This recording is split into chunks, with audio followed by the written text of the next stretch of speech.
Hi there! In this video we'll be covering the best way to start writing a book. The tips in this video are the same ones that I've used to write and ghostwrite 30 books, so I know they work. And you'll definitely want to pay close attention to these lessons. By the end of this video you will learn how to unlock your book's foundation, the best way to get writing, and why your draft doesn't need to be perfect.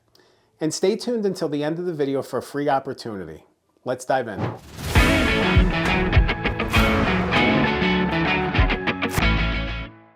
A lot of times when people think about getting started writing their book, they think about the introduction. They think about just diving in and writing the very beginning of their book. That's the worst idea. Don't do that. It can cause a lot of frustration and a lot of adjustment because I think early on we have ideas for what we want the book to be, and over time, as the writing process evolves, the book evolves, the story evolves.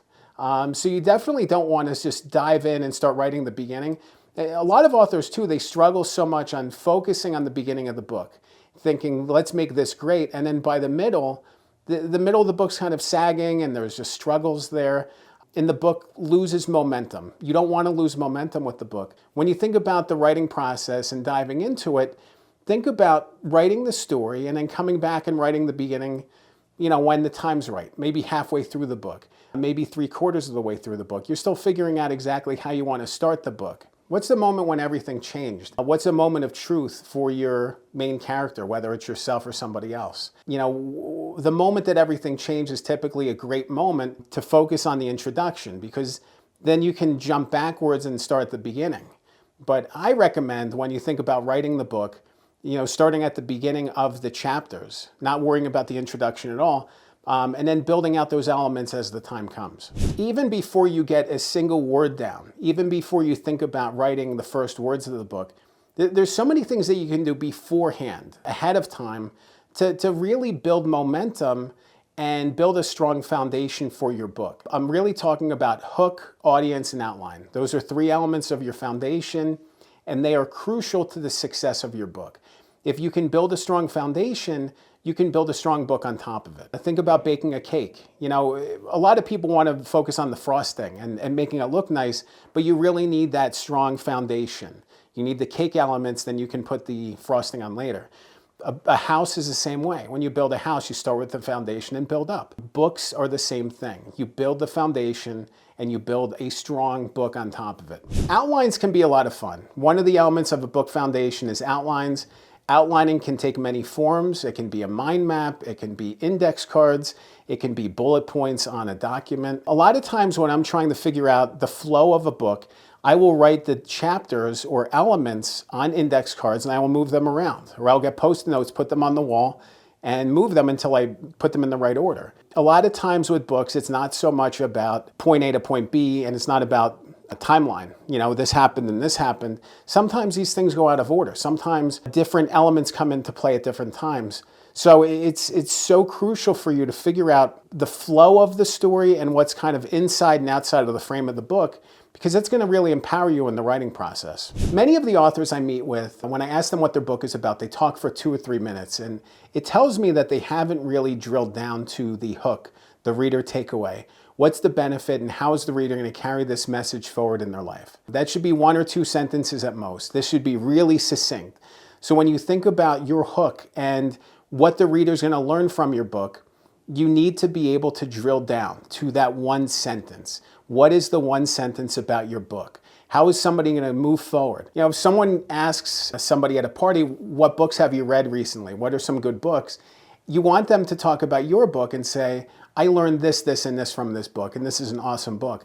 That's what I'm talking about. This is really about drilling down on what specifically sets your book apart and what the reader's going to learn from it. And if you can figure that out, your book's going to be so much stronger. You also need to drill down on the audience. Who is the book for? If you write to the wrong audience, you're never going to connect your book to the people who need to read it the most. You want to be able to figure out who needs to read the book, and then you can focus on how you can reach them. What's the best way to reach them? How can you connect with them? You want to build this audience and this connection and this network of power behind your book, and you want to write to the people who are going to read it, who are most likely to read it. So you really need to figure out your audience in addition to the outline and the hook. And if you can do those things, you're going to have a really powerful book. All right, so now that you've figured out, what you want to write, figured out what it's about, who you're focusing on, and the structure of the story, it's time to get writing. It's time to have fun. It's time to dig in and do the work.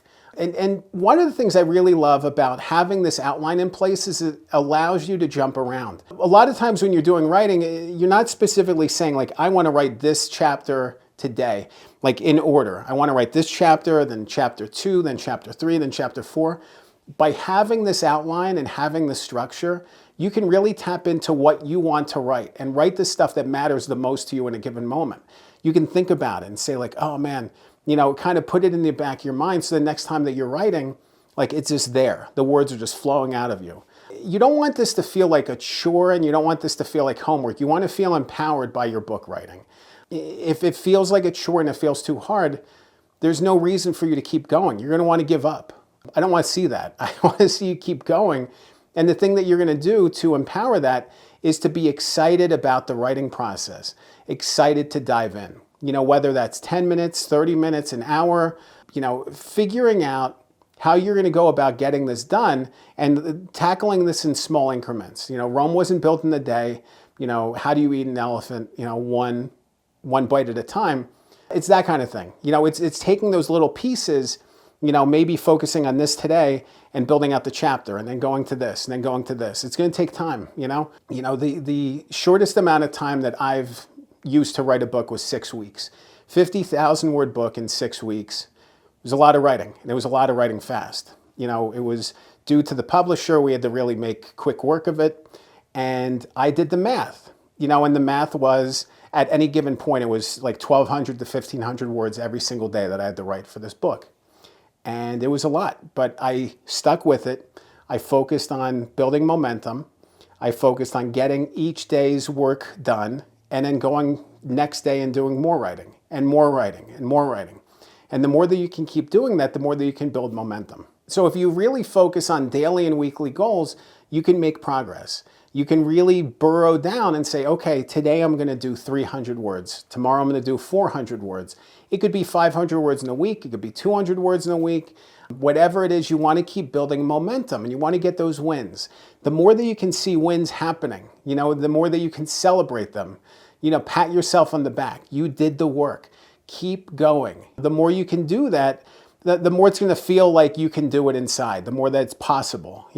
When you start writing this book, it's going to feel insurmountable. At some point, you're going to feel overwhelmed. You're going to say, I want to quit. This is too hard. I don't want to keep going.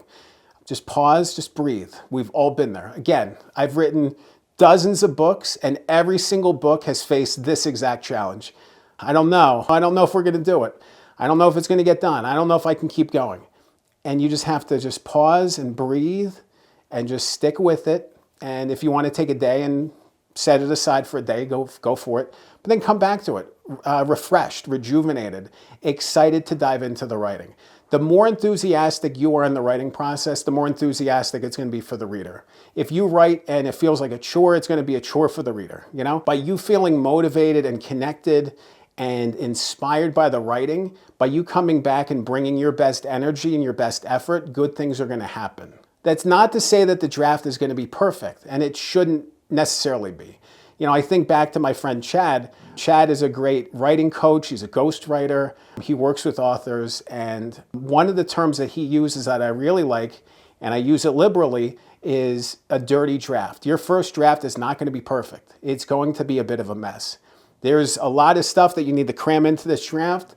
And once you get that dirty draft done, you can start refining. You can start working through it. You can start working on it and making it better and refining it. But you really need to get the words down.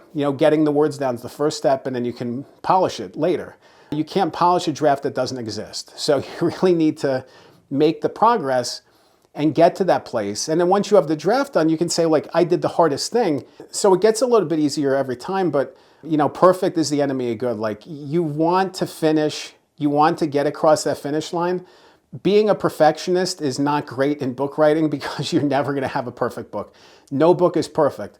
Every single book I've written at some point, in some moment, on page 142, there's that little thing that you miss. There's either a spelling error, punctuation, or factual mistake, it's bound to happen. That's not to say that, you should willfully just ignore it and throw caution to the wind.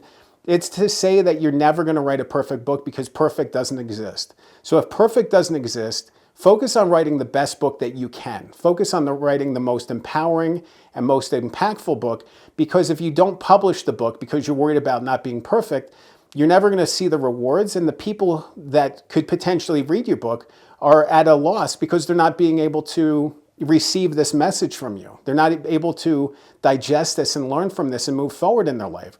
They need to see this, and you need to finish it too. It's such a burden lifted when you can finish a book, but we get stuck in this perfectionist mode and nothing's ever good enough. Like, get past that as much as you can. Focus on subduing that, focus on making progress, and focus on making this the best book that you can make it, the best book that it can be, and don't worry about it being perfect. Just make it great, and things are going to fall into place. If you want to learn more about this topic, you'll definitely want to watch another video I recorded. I'll link to it on the screen. It's called How to Start Writing a Book About Your Life. In that video, I go much, much deeper on the foundation elements. I go much deeper on all of the pieces, the prep work that can go into writing the book, some of my favorite writing tips and strategies to keep you going with the process, and just some messages to empower you and inspire you. Remember, a good book can change your life. I'm Dan Good. Thanks for watching.